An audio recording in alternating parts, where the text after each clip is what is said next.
Got it. So welcome. We're glad that you joined us. And again, we're going on the Sovereign Nation virtual road trip for this Tribal PLC. And we are going to start with a land acknowledgement. So Katie is going to give us our land acknowledgement for today. Okay.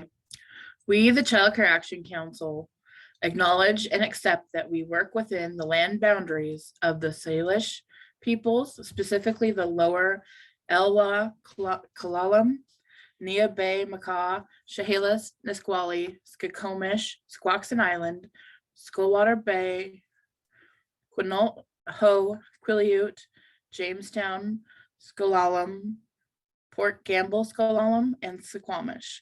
We will always do our best in our work to uphold the languages, cultures, values, and beliefs of these now present and ancient peoples. Thank you.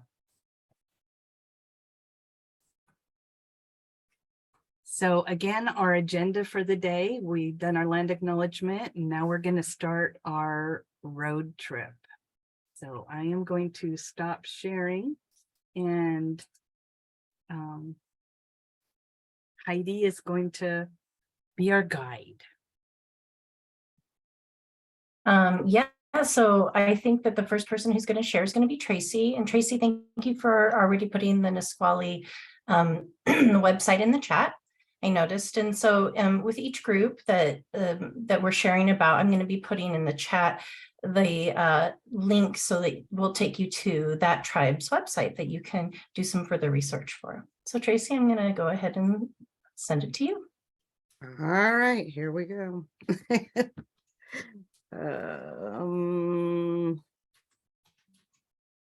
Let me see.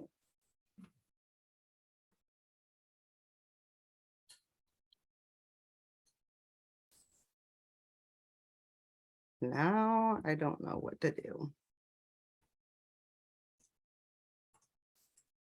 Tracy, go ahead and yes, perfect. So is that good? Mm-hmm. Yes. We can see that. Thank you. Okay. So we're starting out in Nisqually, and I already put the website in the chat. I found multiple mission statements, but the one that stuck out to me is the mission is to protect the people of the Nisqually Indian community and preserve the natural resources, culture, and traditions. And on their website, you can click on that to see how they say it, but my tongue doesn't do that, so I can't pronounce it for you. But for 10,000 years, the Nisqually tribe lived in relative peace and prosperity. In its Aboriginal homeland of about 2 million acres near the present-day towns of Olympia, Tenino, DuPont, and it extended to Mount Rainier. Tribal life changed radically when the advent of Euro-American settlement for about 150 years ago. They were forced to compromise their interests and rights over the years, and the tribe has always sought to maintain its integrity and dignity. And I found this little bit of history of how the reservation came to be. So Isaac Stevens was the governor of Washington Territory in 1854. He was directly responsible for all Native American affairs, including making treaties to acquire land for the United States government. In December of 1854, he called a meeting with the tribes who lived in South Puget Sound area. He focused on these tribes specifically because he stated they were good laborers, excellent fishermen, and because they were controlling the trade in the area. The major tribes included Puyallup, Muckleshoot, and Nisqually. Stevens hired George Gibbs to be his second in command to negotiate the treaty. The tribes were told that the treaty would help them by paying them for some of the land. They ended up taking prime farmland and relocating the tribes onto rough reservations. The Nisqually tribe was moved onto the reservation east of Olympia in late 1854 with the signing of the Medicine Creek Treaty. Chief Leschi of the Nisqually tribe protested the treaty. They marched to Olympia to have their voices heard, but Isaac Stevens ordered them away. When they refused to leave, Stevens called martial law and initiated a search for Leschi in order to arrest him. Chief Leschi was eventually captured and put on trial. The first jury could not come to a verdict, so Stevens had a second trial. This time, Leschi was found guilty and he was hanged on February 19th, 1858. And on January 20th, 1856, an executive order enlarged the reservation to 4,717 acres on both sides of Nisqually River. On September 30th of 1884, acreage was set aside and divided into 30 family allotments on both sides of the river. The acreage did not include the river. The people lived in peace for a while, harvesting fish from the river, shellfish, crabs, oysters, and other seafood from Puget Sound. In the winter of 1917, the U.S. Army moved on to Nisqually lands and ordered them from their homes without any warning. Later, Pierce County condemned 3,353 acres of Nisqually land and transferred it to the Army to expand Fort Lewis. In 1780, there was an estimated 3,600 members of Nisqually tribe. At the beginning of the 20th century, numbers had fallen to around 110. Today, there are over 650 enrolled members. And I found this quote by Chief Leschi, and I thought it was a really good quote, so I wanted to share that with you. Whatever the future holds, do not forget who you are. Teach your children, your children's children, and then teach their children also. Teach them with the pride of a great people. A time will come again when they will celebrate together with joy. When that happens, my spirit will be there with you. And he was the last chief of the Nisqually people. It's the story is said that when he was born in 1908, the people saw a falling star, and so they knew that he was going to be a great chief. But the Nisqually people are not the ones who appointed him to be chief. It was actually Governor Stevens who appointed him chief of the Nisqually tribe, and then he killed him later.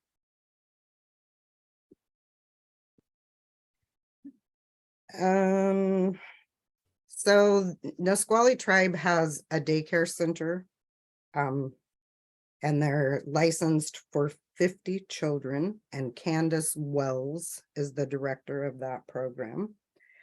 They have a Head Start and an Early Head Start program. Debbie Sue Lee is the director. Yes. And they have about 60 children enrolled in that. And then there is also Wahilou Indian School on Nisqually land. This school serves children ages kindergarten through 8th grade. And they take enrolled members or descendants of any federally recognized tribe. They have about 25 different Indian nations that have children in the school. Yes, And the exactly. name Wahilou comes from a Nisqually warrior and medicine man whose power flowed from thunder and lightning. Maisel Bridges and members of Frank's Landing Indian community founded the school in 1974 because they wanted to ensure that Native American children would get the education that was promised in the Medicine Creek Treaty.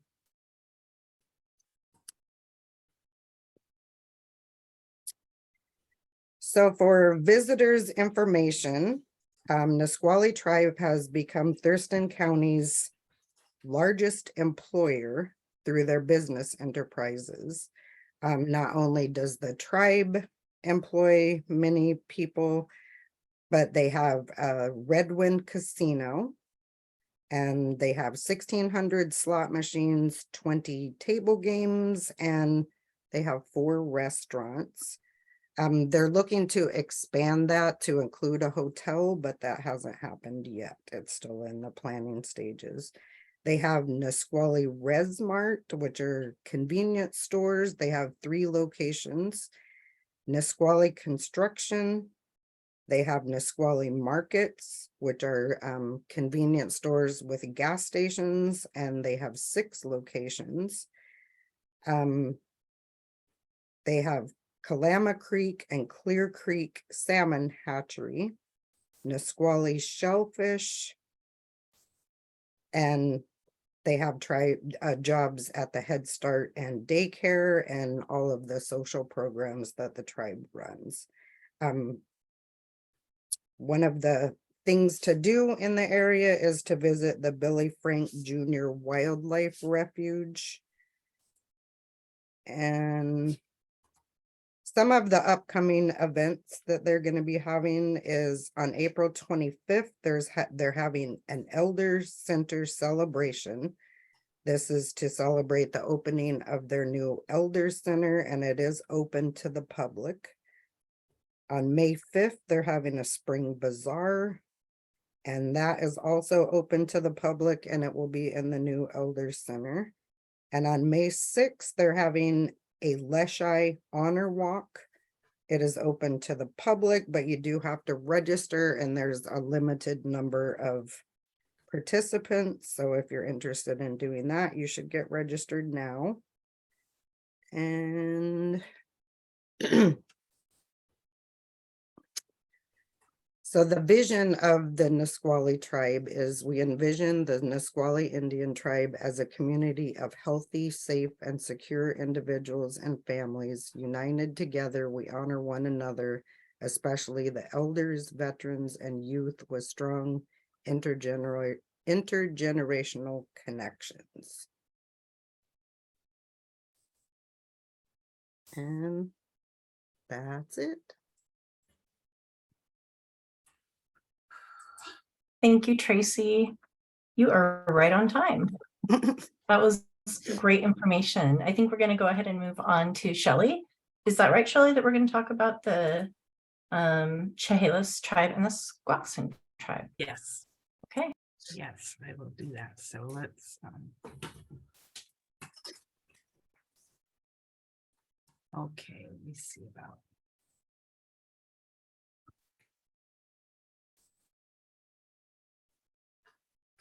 okay. So we are going to discuss the Chehalis tribe first. And let me just get my notes up a little bit better.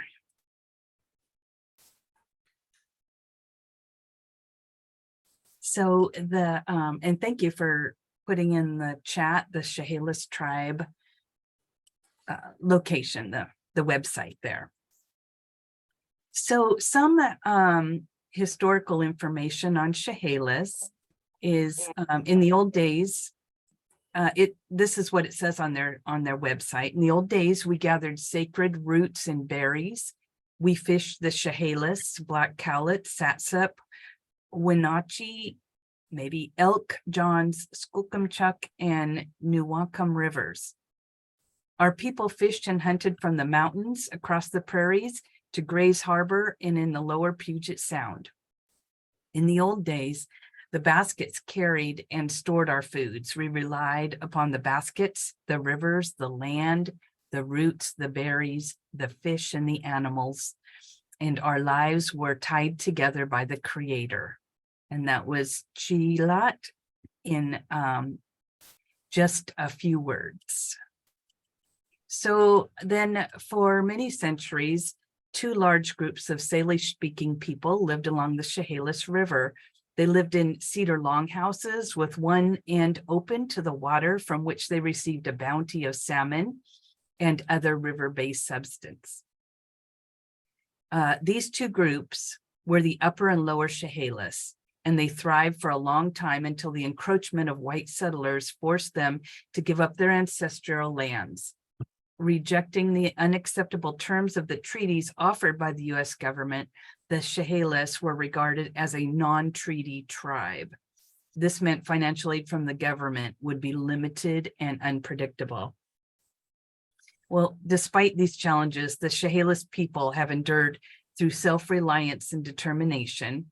And today the tribe operates thriving enterprises such as the Lucky Eagle Casino, the Eagle's Landing Hotel, and the recently built new community and wellness centers that have dramatically enhanced the quality for the Chehalis people in that nation. The Early Learning Center, the Chehalis Indian Child Care Center serves up to 85 children, and they take them from 1 month to 6 years. During the school year, the childcare is offered after Head Start and after the Head Start classes end. So they offer them from 3 to 5, Monday through Thursday, and all day on Fridays, like 8 to 5 type. And they offer a summer program for children 6 weeks to 5 years. And that is Monday through Friday, 8 to 5. And the early infant care is for children 8 weeks to 18 months. And that's offered Monday through Friday year round, like all day. And so there is also obviously a Head Start center on that, on that nation as well. So some of the visitor information, there's the Chehalis Tribal Days that are coming up on Memorial Day weekend, May 26 to 29. There's going to be games, art exhibits, coastal jam, youth activities, and the 15th annual Cancer Walk. Another place to go, obviously, is the Lucky Eagle Casino. There's also an Eagle Landing Hotel, and it's located in Rochester off of exit 88, kind of on Highway 12. It's about 8 miles out west there. And they have award-winning restaurants and espresso stands there. Some of the luxurious hotel rooms have a jacuzzi suite and a balcony. And there's a sky bridge that joins the hotel with the casino. Another fun getaway is the Great Wolf Lodge, which is a destination resort on the Chehalis land. And it's kind of run both by the Great Wolf Lodge property and the Chehalis tribe. So they have 398 rooms, and maybe some of you have heard about the Great Wolf Lodge. As a matter of fact, I might be able to put it in the chat. Maybe I'll do that after I'm done. The website for that. It has a 56,000 square foot indoor water park. And the property also features a large convention space and has become a hub for local civic activities and family fun. There's an 84-degree indoor water park that houses the adventurous slides and zero-depth entry areas for little ones. And there's also a Magic Quest, ice cream themed manicures available, Scoops Kids Spa, and all kinds of fun things, nightly fireside story time. And it's located right, you see it right on the I-5 corridor in Grand Mound. And then there's another hotel, the Fairfield Inn and Suites at Grand Mound. is also on the Chehalis tribe, and it is just right off of I-5. And so it's, an easy, convenient place. If we wanted to go down to Mount St. Helens, or, the Lucky Eagle Casino isn't very far away from that. There's a complimentary breakfast every morning, and all kinds of things to do, and has indoor pool facilities, and that's called the Fairfield Inn and Suites. That's also kind of run by the Chehalis tribe. So, and this is a picture, obviously, of the Great Wolf Lodge here. So, Shelley, I just got that link in the chat for you. oh, the Great good, Wolf Lodge. good. Thank you. All right, so then from Chehalis, we're gonna kind of move on to Squaxin Island. So we're gonna head our way up towards 101 and go up there. And so the Squaxin Island tribe are called the people of the water. And some of their information, like a kind of a mission statement, they say, we are descendants of the maritime people who lived along the shores and watersheds of the seven southernmost inlets of Puget Sound for many thousands of years. Our culture is still very much connected to the aquatic environment. We are known as the people of the water. And some of the historical information on the Squaxin Island is on Christmas Day in 1854, the Treaty of Medicine Creek was negotiated in Chinook jargon, a trade language inadequate to convey the complex issues of treaty making. This treaty, signed on December 26th, was the first in Washington Territory. Approximately 660 people attended the negotiations, although it was raining and miserably cold. More could not attend because of the severity of the weather. The ancestral land ceded to the United States government by the Squaxin Island, Nisqually, and Puyallup tribes in the 1854 Treaty of Medicine Creek included 4,000 square miles, or 2,560,000 acres. And those extended from the Cascades on the east to the Black Hills on the west, from Mount St. Helens to the Skookumchuck and the Chehalis rivers on the south. And the Wilkes Portage, Vashon Island, and the divide between Puyallup and White Rivers on the north. So 3 small reserves. Only one small island, 4.5 miles long and 1/2 mile wide, was reserved for the main area for all of the Squaxin people to live on. The island was named after the people of the Case Inlet and became known as Squaxin Island.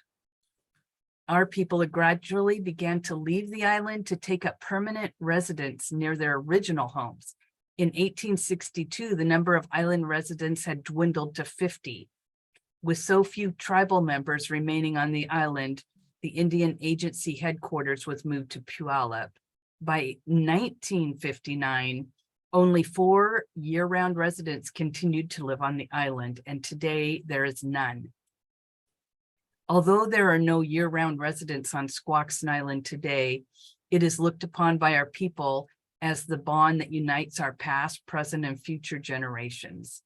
Squaxin Island is used for fishing, hunting, shellfish gathering, camping, and many other activities. The only tribal members are allowed on the island, but permits can be obtained through the tribe's Natural Resource Department for tribal members to take friends on the island with them.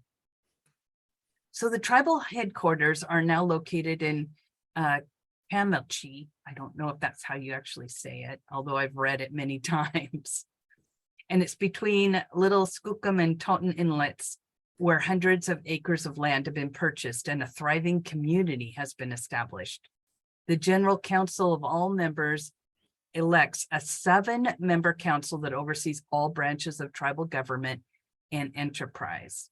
The county surrounding the narrow inlet of Big Skookum, now known as Hammersley Inlet, was originally known as Sahiwamish in honor of our people who are living there. However, in 1864, the name was changed to Mason County in honor of Charles Mason, an acting governor in the absence of Isaac Stevens. So the tribal family seeks to maintain pride, honor, and dignity that is their traditional way through art, singing, ceremonies, fishing, vocations, traditional medicine. They celebrate the individual abilities and talents which have made them the people that they are today. And it's their intent that their lives and their work be meaningful and will contribute to the well-being of the entire tribe. They think their greatest, and they believe that their greatest natural resource is their elders. It's their history. And the other valued resource that they believe they have is the children, because it's their future. And it's the privilege and responsibility of the young adults to see that the elders and the children are honored and nurtured. They believe that the Great Spirit is with them in everything they do and maintain their relationship to Mother Earth and to achieve physical, mental, spiritual health. And they will always remember who they are and why they are here. So the Early Learning Center, it's called Squaxin Island Child Development Center, and it serves children birth to 5 years. They have ECAP and they have Early Head Start there. In the past, they have had a licensed outdoor school, but since COVID, it hasn't been running. And the children take, the teachers take the children, what they call beyond the fence, and they go and explore in this classroom, this outdoor classroom daily. Squaxin Island Child Development Center is licensed for 130 children and have about 25 staff. So it's a really big center. And they have a couple of tribal members now that are actually the executive director and the center director and things like that. So let's see some visitor information. There's a real exquisite Squaxin Island Museum. And I know Melinda and I went there for a what was that called? Like a It was a kind of a bazaar, maybe cultural like a holiday Yeah. bazaar, maybe. Yeah, that's it. And so we were able to get in there, and it is really nice. It just gives a lot of the history. It has a gift shop there. It's open for the most part Tuesday through Saturday, 9 to 5. And there's signs once you get to Squaxin Island. If you go to the left, you're going to go to the casino. If you go to the right, you're going to go up the hill, and there's signs to the museum, library, and research center. And it really tells the story of the people of the water through a series of exhibits depicting the relationship between Squaxin Island tribal members and the 7 inlets of Puget Sound.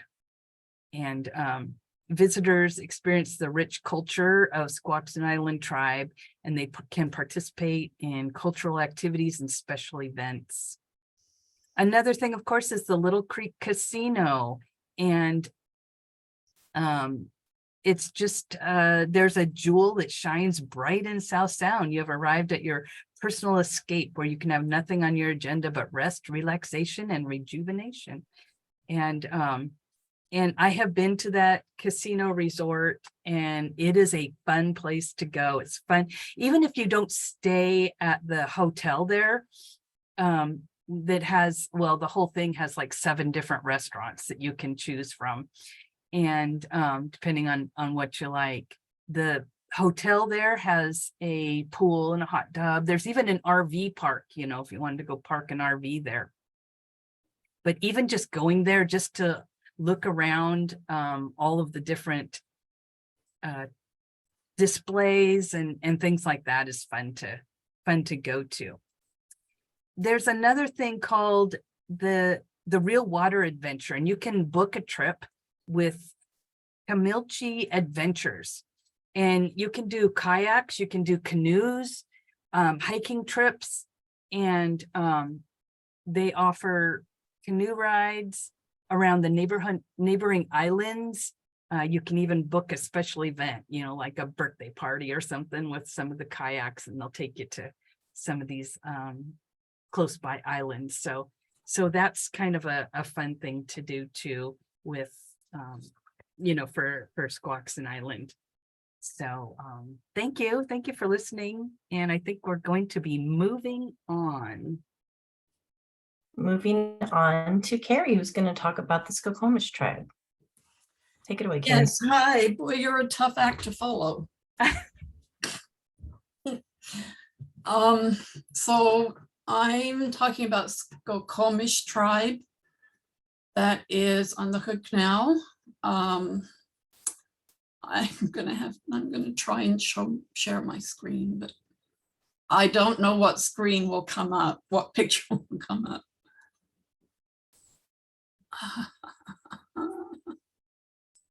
hope it's that one.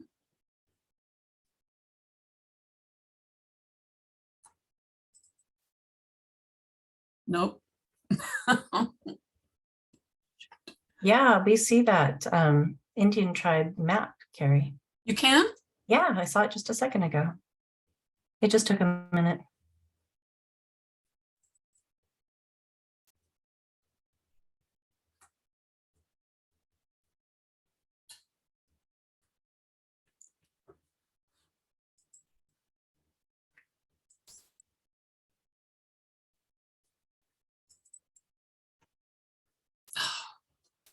Yep, there it is. Yeah. We see it. Thank you. Yay. So this just shows the area in Mason County that is considered the tribal lands. They have a tribal community center and the Lucky Dog Casino. Somebody's got to win. And the tribal main meeting place.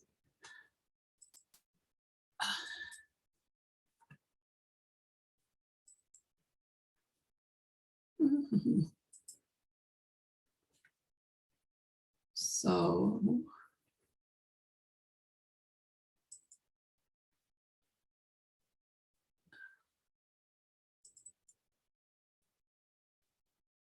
can you see Yes, we can see that. Thank you, Carrie. the Snohomish Indian tribe?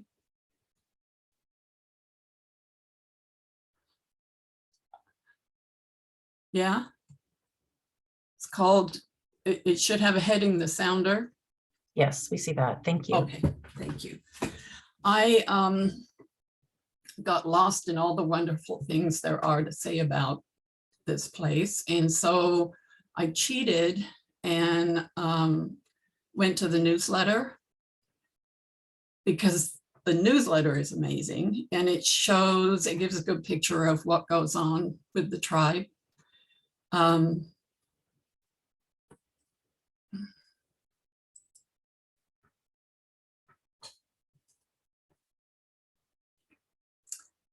So each month has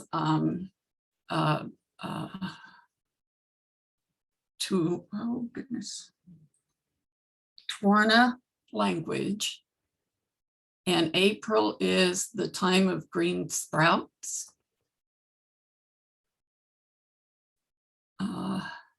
This is an award ceremony. This is the April 2023 newsletter, so it's current. The thing that I got mostly from this is that they honor their people. These are the childcare and Head Start classrooms. They have 2 Head Start classes, a toddler room, and a childcare that's kind of in transition right now. New employees, a head start. Summits, recognition of their sports activities. Teen council updates. They have an amazing teen council that does a lot of community work and just has a lot of fun.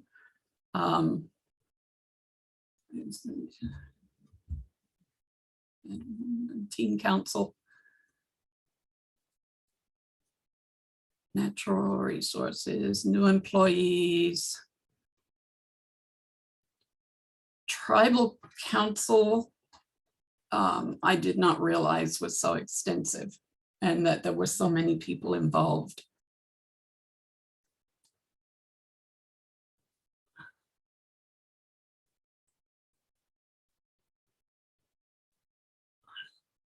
Dear.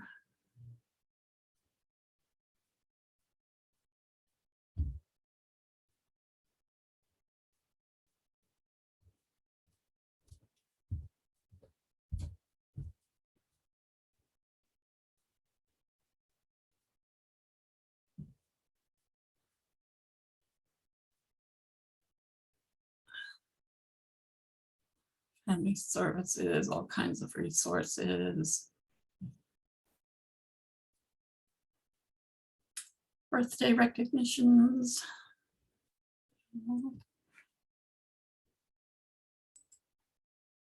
And now.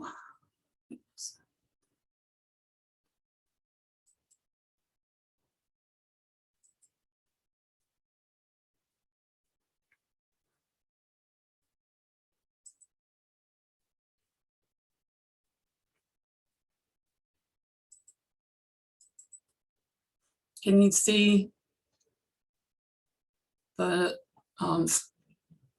Skokomish Twana language website? Yes, we can see that, Carrie. Okay. This is really, I thought this was really interesting. They, goodness, I realized I missed the mission statement, but they are, have a big program for bringing back the language. And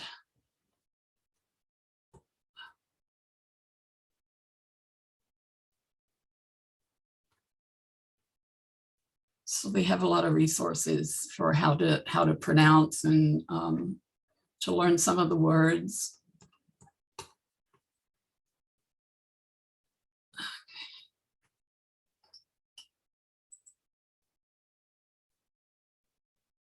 I'm not done, but I feel like I want to be done. That's no, never mind.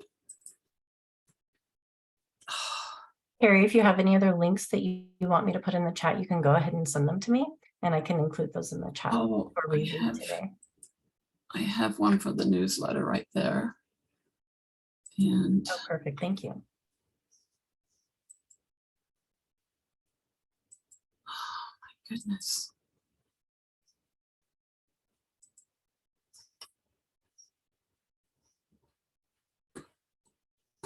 Do you mind if I also put the one for the Skokomish Twana language website in the chat as well? Yes, please. Okay, let me get that in there too. Was there anything else you wanted to share, Carrie? Oh my goodness, there really is, but I can't find it. I had some pictures that were pretty cool. I don't know, I haven't done it justice. Skokomish. Sorry, I will do better. No, we're probably, just to let you know, we're probably going to be doing another one of these trips because Shelley and I, when we were talking, realized that there are a good chunk of reservations that we actually don't serve as coaches, that we also feel is really important to acknowledge. And so we're thinking about preparing a part 2 and we could maybe get something together for that as well. Or if you wanted to locate those, if we have time at the end, we could also show those at the end. Okay, thank you. And I would be really, really, really pleased to have another opportunity to do this with some more Certainly. time. Yeah, no problem. Yeah, and actually it actually works into our time frame because we are going to be just about on time if we scoot right up 101, go through Hood Canal, go up the Hood Canal through Hoodsport and Quilcene and start making the bend to Jamestown Squam tribe. And Amanda's prepared to share a little bit about that.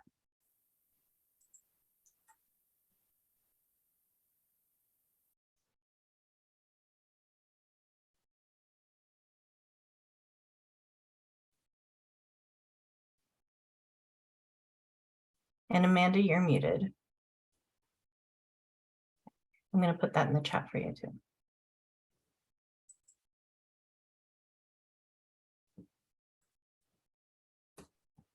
Okay, can everybody see my screen now?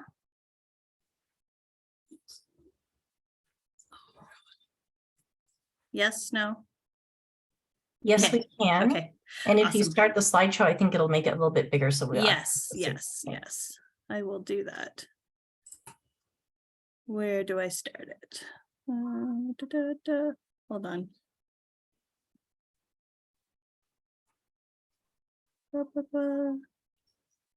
How do I start it? Click slideshow. You're on home right now. Click slideshow up at the top. I keep trying to click it with my clicker. Left, right, Go straight up. okay. And then it's right between record and animations. There is a thing that says slideshow. Okay, so Very the top. Zoom thing is blocking it, so I can't see it. Oh, no. Let me see if I can move this Zoom thing. That's why I couldn't see it. I was like, There this you looks go. totally different. I've never seen it before like this. Sorry, guys. From beginning, there you go. Yeah, okay. Perfect. I wrote way too much. So I will just share my slideshow later with everybody. I'm not reading it all because we have a lot to go through and I have 2 sites to go through. The Jamestown Sklallam. You guys can see the slide, not the stupid Zoom thing that is popped up for me, right? It's not Yes, blocking. we can see the slides. Okay, good. All right.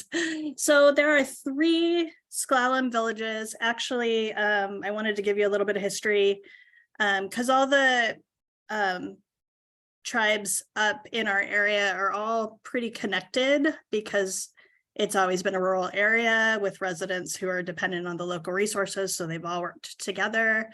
That is the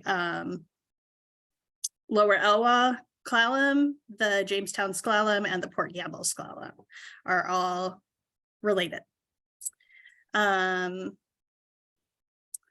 I don't know why it is going from slide to slide for me. It started it as a timed thing, so. I'm sorry, guys. Let's go out of that and just go.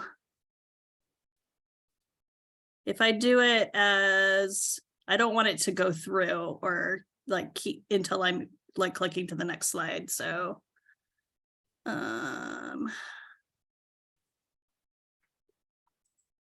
okay. So, I'm not reading all that. I will send you guys that. There's the Jamestown Sklallam tribe. I do not, like I said, they do not have a childcare center, though they are working on getting that happening. But they do have a great presence on the peninsula.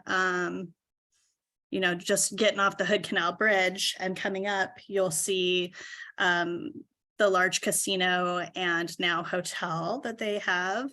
There is a tribal smoke shop. There is a tribal I found let's see, enterprises. The Jamestown Enterprises, they have healing center, dental clinic, family health clinic.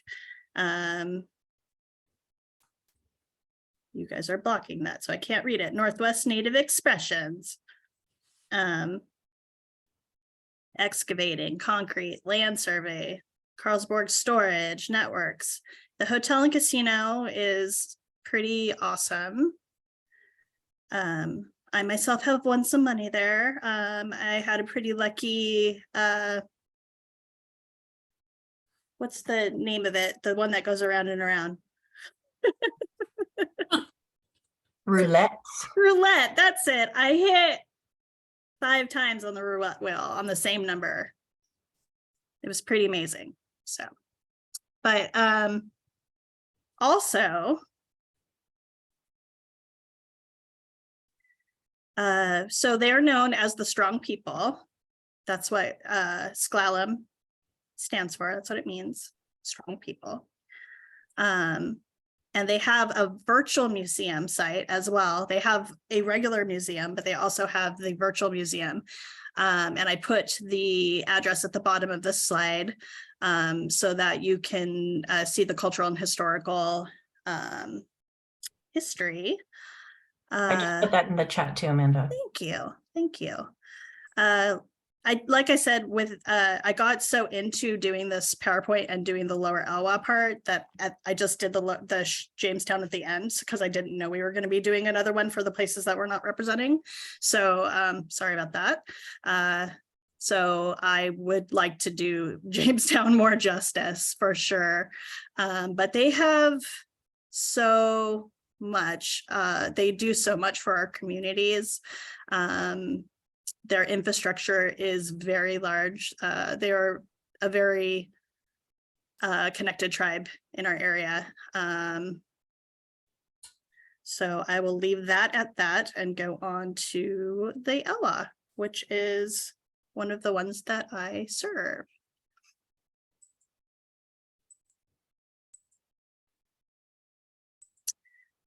So they are also the strong people. Like I said, they're all connected.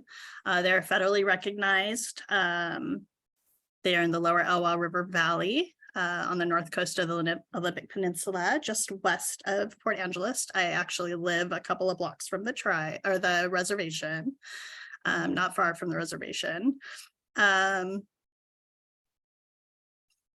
their vision is to ensure that the Lower Elwha Clallam people can pass on their way of life to their children. Their mission is to build a strong and healthy sovereign nation where tribal members live their values and culture. And that means enhancing the lives of their people, both physically and spiritually, through social well-being and economic independence, while preserving and enhancing their natural resources and cultural heritage. I wanted to show, we have here in Port Angeles, we have about, I think, 12 or 13 murals that you could see throughout town. And it's fun to go through. There's a tour that you could do, a self-guided tour, but these are the ones that are related to tribal life. So this first one is the Ennis Creek mural that is over by the Marine Life Center on the pier. And it illustrates the early days of Port Angeles in 1750, the Clallam Tribal Village, and in 1889, the Puget Sound Cooperative. So I like how it fits together, and you can see the differences between the two. Then we have this one down here is the Strong People mural. This one tells the tale of the origin for the name of the Elwha Clallam people as the Strong People. It was spearheaded by a tribal member, Susie Bennett, who is also the manager of the Elwha Clallam Heritage Center. And that one's right in the middle of town, inside the gateway, which is where they do the farmers market every week, and right next to the transit center where everybody catches their buses. And then we have this last one over here. Oops, I switched it. I'm trying to move so I can read it because I have your faces in the way. Okay, all right, hit the thumbnail. So this is a mural that is painted inside a tunnel, a walkway, also in the middle of town. It's called the Peaceful Valley mural. And it actually was done by a tribal graffiti artist. And it also, it brings to life some of the animals in the area and the water and the mountains and all of that. So I thought that was pretty cool. Other things to see, we have the Carnegie Museum in the middle of town, right down by the courthouse. That is the Lower Elwha. I muted myself, sorry. using the space for the history of the tribe. So they have exhibits that with information with artifacts that they retrieved when they were working on the Hood Canal Bridge. And so that's the earliest confirmed settlements, which dates back to 750 BC and was in use until the 30s. And then the local mills pushed the villagers out of the area. So then there was the Elwha River Dam Removal Project, and they have information on the dam removal project, which I have a whole slide on that as well. But this is a cool museum. It's by appointment only, but there's some neat stuff there. Here's the history of the dam and removal. So the Elwha Dam was constructed in the early 1900s in two places. There's two dams, the Elwha Dam and the Glines Canyon Dam. And they blocked fish from accessing the watershed and blocked the natural delivery of sediment and wood. And so they fought for many, many years to get it torn down, and both dams were removed between 2011 to 2014. And now the salmon habitat is amazing. And it's just helped restore the local ecosystem. It's pretty amazing. So I just wanted to show some pictures of the beautiful spaces that we have. Another thing that they have at the local community college, Peninsula College, which is another one of the sites that I work with, but they have the Longhouse. It's the House of Learning. It's the first longhouse in the nation to be built on a community college campus. And so it has artifacts from 6 of the tribes: the Hoh, the Quileute, the Makah, Port Campbell Sklallam, Jamestown Sklallam, and Lower Elwha Sklallam. And so this just shows some of the art. I don't know why this is going crazy. All right. And they also give out scholarships to one member of each of the tribes, so each of the 6 tribes.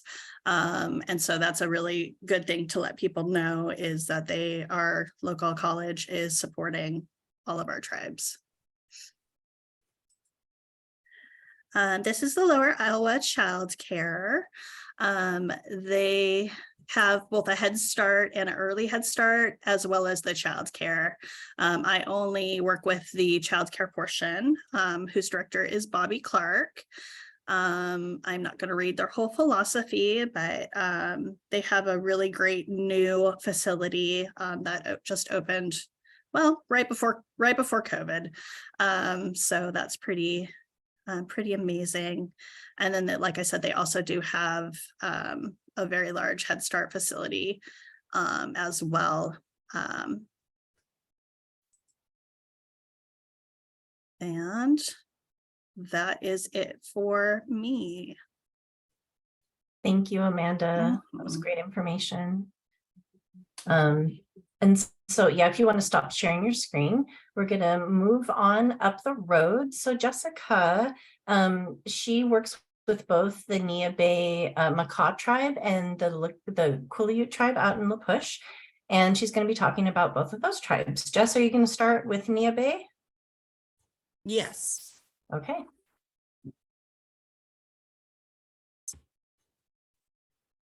Uh-oh. Can you see that? Yes, we can see that.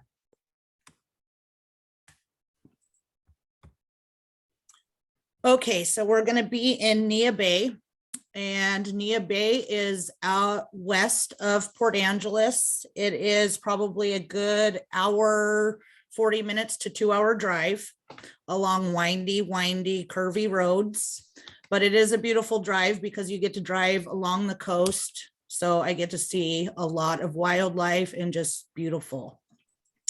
So welcome to Makah Nation, the beginning of the world and home of the Makah, the Cape people. So you can see right here where it is located. And when you drive down and actually get onto the reservation, you are greeted by these two totem poles. They are called the welcoming people. They are standing there to welcome all tribal members and guests as they enter the reservation. And you can see that they have their hands held a little bit up as they are representing their welcome song. So they're welcoming everybody to come in. And also right there, I didn't take a picture of it. Well, I was out there last Friday, so I took this, but the museum is behind there, and the museum is huge. It has artifacts from 300 to 500 years old that they found up in Lake Ozette. And they actually have full-size canoes and a full-size longhouse that they have in there. So I have actually never been inside the museum, but I tend to go probably next time I'm out there.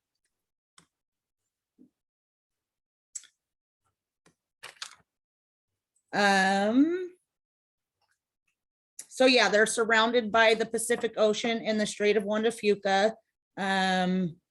They have over roughly around 700 tribal members.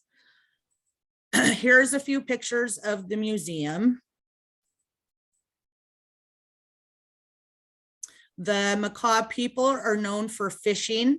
So their main fishing is lean cod, rockfish, salmon. Their main one is halibut. They also take part in whale hunting, which they have done a few times in the last, I don't know, 15 years. They have brought up 2 whales. So I wanted to put a picture in that because it is huge to their people.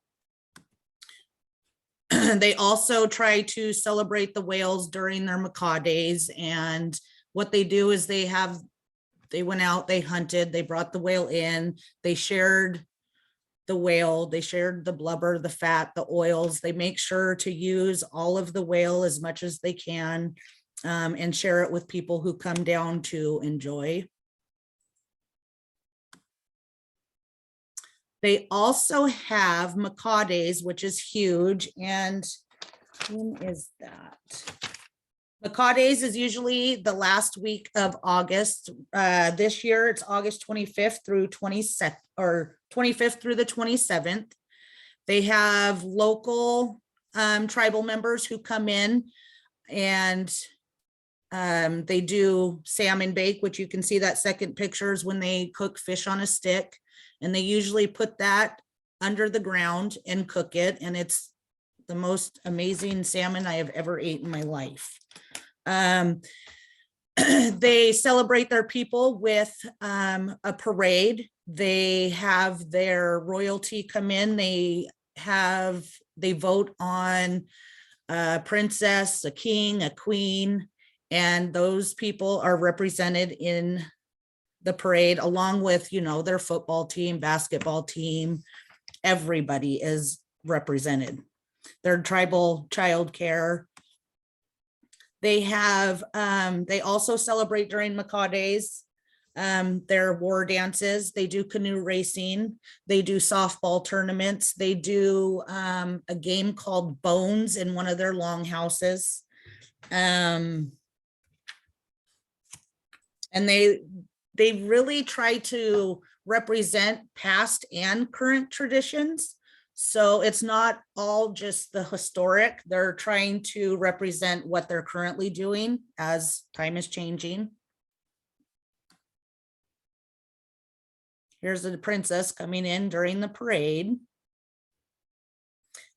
And these pictures are pictures that I took this last time I went out there on Friday. Like I said, the road is curvy, twisty. You probably get car sick. Most people do, but it's beautiful. The scenery is beautiful from the time I leave home till I get out there. Like these giant rocks that are out there, you can sit and watch the waves crash. I don't know if this bottom picture you can tell very well, but there's an eagle sitting up on the top. And every time I leave, from Nia Bay, I always leave with a lucky number for the day, and my lucky number was 8 because I was able to count 8 eagles on my way there and back. There was one time that I went out there and I counted 37 eagles. I saw a herd of elk. I saw a couple red-tailed fox. It was just amazing. And I saw probably like 10 of those eagles sitting on the beach right in front of me while I ate my lunch eating. And it's just amazing. What else do I have?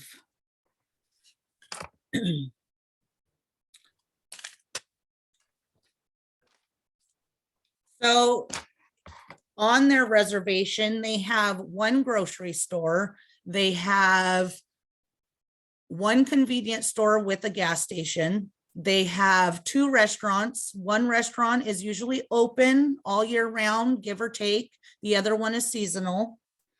They also have quite a few hotels down there. They have camping.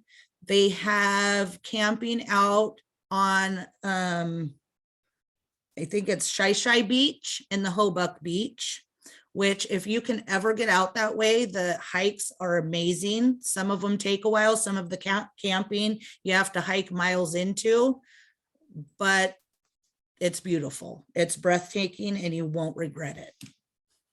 Their childcare, I did not get a picture of, but they are currently in the process of building a new facility, which is up out of tsunami zone. They are currently licensed for 50 and hoping to go up to 70. And their facility is called Eddie Hottawa.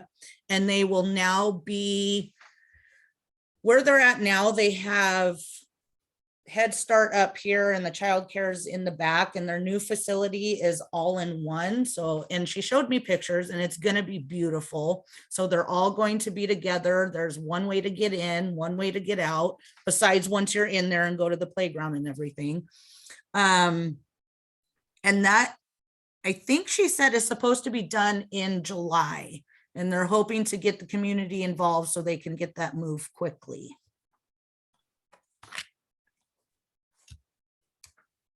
Okay, and I also have,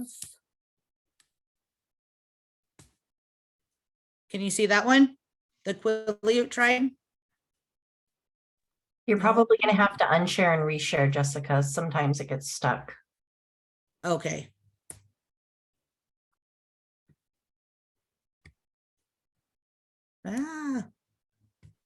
Won't let me do anything.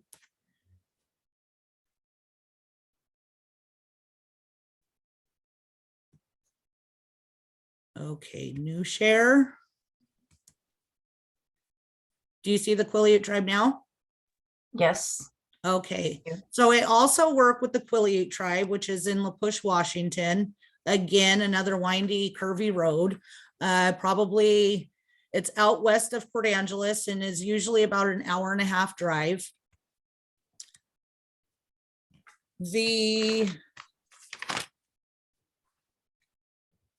Their village is about only, I would say, 1.5 square miles. They are very condensed and small. They are working on expanding. They have recently built a new school. So their school system is K through 12. It's all in one school, and they have been able to build that, and that is up probably 3 miles from the reservation. And again, trying to get out of tsunami zone. Their population currently is roughly 700 people. The Quileute people rely on fishing, gathering, hunting, and are very crafty. So they were very good with their hands building out of wood. Almost all structures were wood made. Their clothes were made out of wood. Their utensils made out of wood. They offer beautiful lodging down there. They have hotels, they have RV space, they have camping all along the beach. They just put in those new ones that are up here. and they're beautiful. They're big, giant windows. They have huge bathtub sitting right in the front. I've been in one a long time ago and beautiful. But they have their lodging, their camping, their one convenience store with gas. They have one restaurant that is open, and again, hit or miss. And like I said, they do a lot of fishing, gathering, and building. And I took these pictures to put on. They do a lot of commercial fishing out of La Push, but they also try to keep their tradition by going out in the canoes and gathering.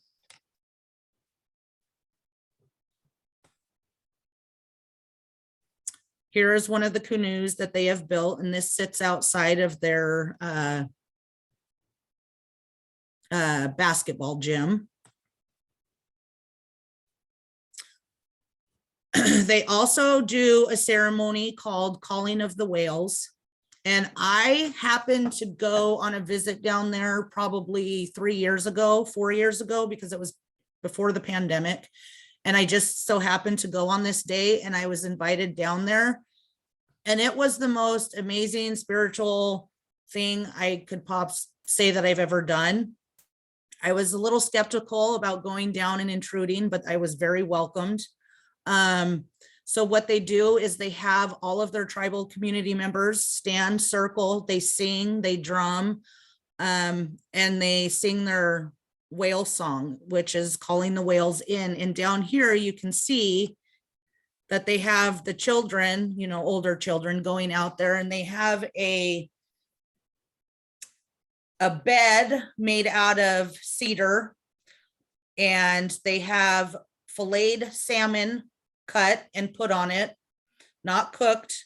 They have salmon eggs, and they put it on there, and the people take it out into the water, and while they're drumming and singing. And it was so amazing because when they went out there, you could hear the whales start singing. It was incredible. And I'm really lucky that I was able to go and witness it for myself. I didn't see a whale, but you could hear them. And that was enough for me. And like I said, they have lots of beach walks and hiking. They have 3 different beaches. So they have their main beach, which you saw the lodging sits on. That's beach 1. If you go up just a little bit, they have another one called beach 2, and that's more of a hike. Beach 3, and that's even more of a difficult hike. But again, this is what you get to see once you get down there, and it's absolutely stunning. They also celebrate their people by having Quileute days, and I wanted to share this with you. I found this. It is actually for this year. They celebrate their traditions, past and present, just like the Makah people. They do war dancing, they do canoe racing, they do salmon bakes, softball tournaments. They also do a parade. They crown their young people too as well. They do horseshoe tournaments, and they have a lot of their tribal members who set up their own shop and vending and have a lot of local art. They do a lot of earrings and necklace, beads, weaving, painting. They have a lot. I have been down there, I think, for Quileute days one time. And again, it's very welcoming. It's beautiful, and they welcome everybody. So I didn't get into, again, here's the canoe racing and the salmon bake. I mean, look at that fish. It looks so good. To their mission statements, I had asked when I went out, and she wasn't sure of it. So that's something that we're working on, because I think she needs to be aware. So there was a lot of learning for the director as well, which I thought was good because it brought up a lot of stuff that needs to be covered. But yes, I recommend Nia Bay and La Push because they're beautiful places as long as you can handle the twisty, windy roads. And the potentially gray, rainy skies, which are pretty prevalent. Well, Okay. yes, and I say that, it's like, oh man, I don't want to drive out there because it's, stormy. I'm afraid of landslides, getting stuck. And I mean, I have a lot of friends out there, but you don't want to get stuck.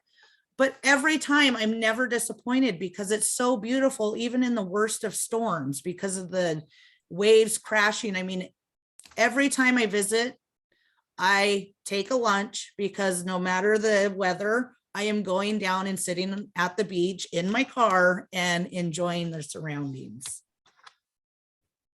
That's the reward, right? Yes. Thank you, Jessica. Is there anything else you want to add before we move on to our last stop? Nope, that's it. Okay, great. Well, thank you so much. I did put a few things in the chat for Macaw Days and for Quileute Days.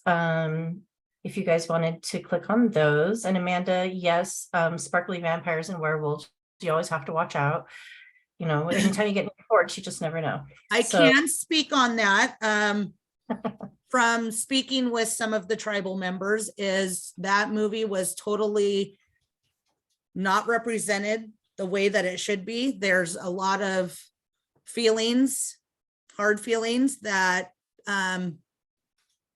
should have been taken into consideration. There's I did read actually that you can visit a site, and I should have, maybe I'll try and get that to you guys, about the true meaning and feeling behind the Quileute people, because they were not recognized the way that they should have been, and they felt like it was terribly misunderstood. And kind of demeaning to their culture. Yes. What I understand. Yeah. Okay, how do I get out of stop sharing? You should be able to, down on share screen, you should be able to click it again and it should be able to stop sharing. There you go. Thank you. Thanks, Jess. So we're going to go ahead and round the bend to the Quileute Nation. I'm going to go ahead and share just a few things about the Quileute Nation that Carrie had sent me. And I'm going to put in the chat. I know that right now, and I'm not sure if Leanne is here, but I feel like Quileute Nation we're not directly serving right now because they're in the middle of moving their childcare center up to, they're integrating it with their with a different center where they're going to have multiple ages. Am I correct in remembering that correctly? Do you know, Leanne or Carrie? I'm not sure it works with them right now. I think it's Quileute. Quinault. Oh, Quinault. Right. Quinault. That's what I Sorry. was Yes, I thinking. keep saying that. Quinault. Yeah. Jessica just got done talking about the Quileute. Yeah, so the Quinault we currently don't serve. We have in the past. And they did build a new facility. It is not, I don't know if it's not licensed or if it's just not in need of joining EA. So we currently don't serve them, but have a history of doing so. Yes, and so I went ahead and put their website in the chat. It's quite extensive. I did, I actually used this when we were doing a state leads meeting. We talked about the Quinault tribe when she was here. Sabrina talked about it, and she had worked with that previously, and they were very excited to be moving into their new location.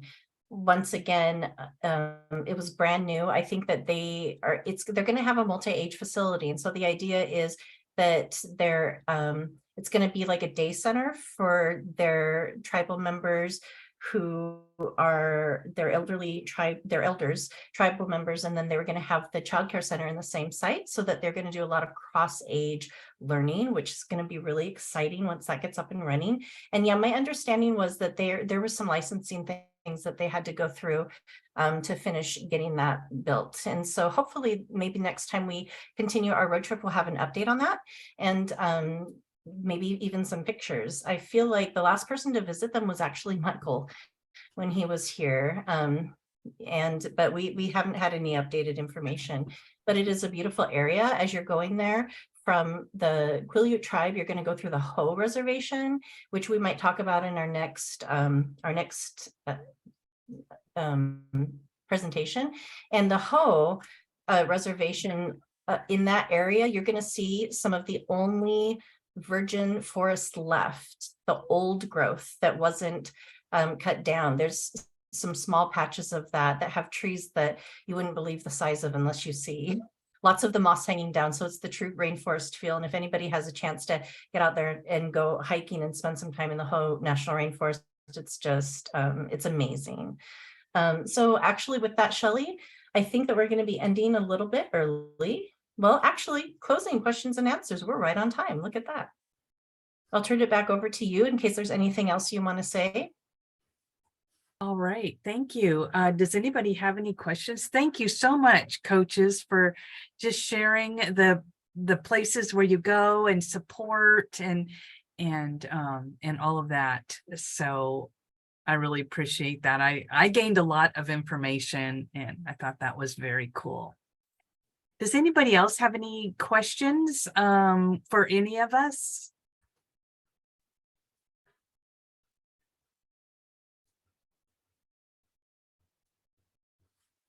Thank you, Heidi, for just kind of being our guide and keeping us on time and putting all those things in the chat. And we'll have a recording set a little bit later.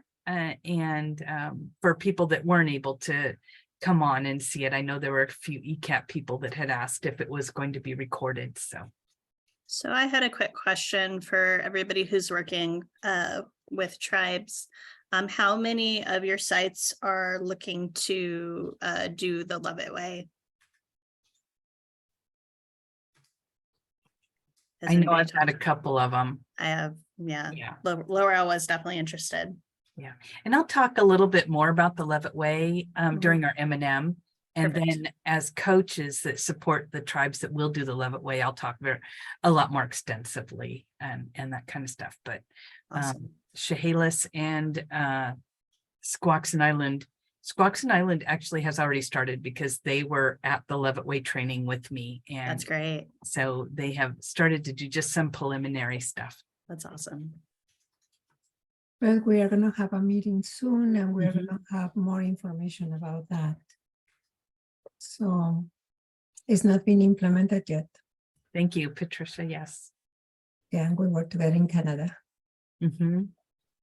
When I talked to Candace about it, she, just because there was so many unknowns about it, she felt like it would be easier just to do the videos and the program profile and be done with it. So the Love It Way is just a tribal option for early achievers. And it hasn't quite been implemented in Washington yet, but that is a thing that is will be available a little later on. I also wanted to mention, Shelley, that I just dropped a bunch of hyperlinks in the chat, and those are just to some of the other tribes that we will be talking about possibly next time that we're not serving. But if you guys wanted to like capture those just for reference or for extra light reading, might be fun. Thanks.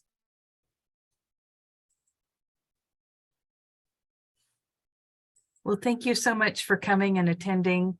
And we're going to go ahead and sign off. So any other questions, you can just kind of ask us or email us as you know who are serving what tribes now.